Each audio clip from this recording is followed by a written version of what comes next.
سلام دوستان، حالتون چطور؟ من آزایر هستم. امیدوارم هر کسی سالم و تندرست باشه. امروز اومدیم با یه دونه ویدیویی که هم داخلش یه بیسیک گاد بهتون میدم، هم با اتچمنت های گاد با ما همراه شید.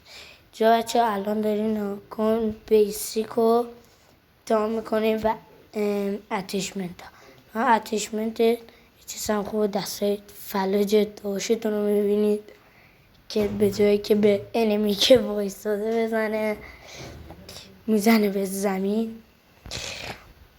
دوستان امروز اومدیم با بیسیک خفن و اتچمنت های خفن که حتما با ما همراه باشید.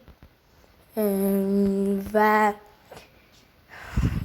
این بیسیک جوریه که تیراتون دیگه این ور اون ور نمیره. کسانی هم که راحت نیستن، نظر من خودم از این استفاده میکنم، خیلی گاده، گفتم تک خور نباشم و واسه شما هم بذارم.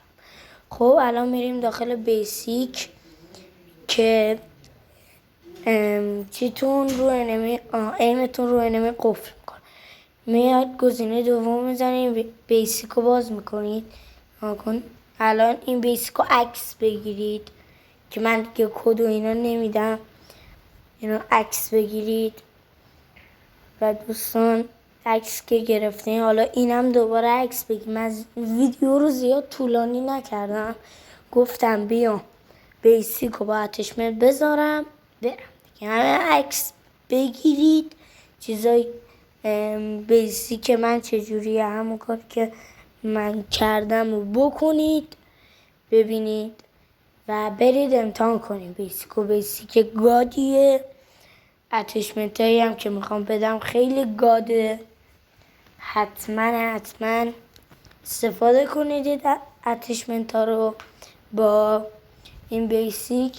بچه ها من خواستم گیم پلی هم درست کنم، گفتم دیگه ویدیو رو طولانی نکنم دیگه، نمیخواد یه روز بعد با همین بیسیک گیم پلی هم واسه تون درست کنم. بچه الان من اینجا لفت دادم از تمرین، چون گرم میکردم خودم که برم الگاه رنده کنم. خب اینجا اتچمنت دیل منه که خیلی گاده و من عالی باش میزنم، حتما بردارید.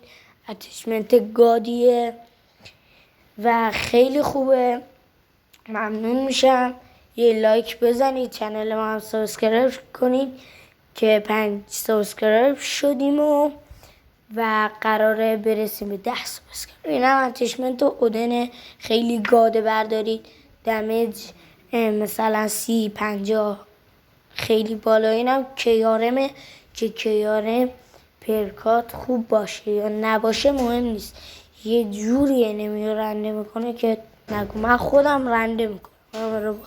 اینم اتچمنت HS منه.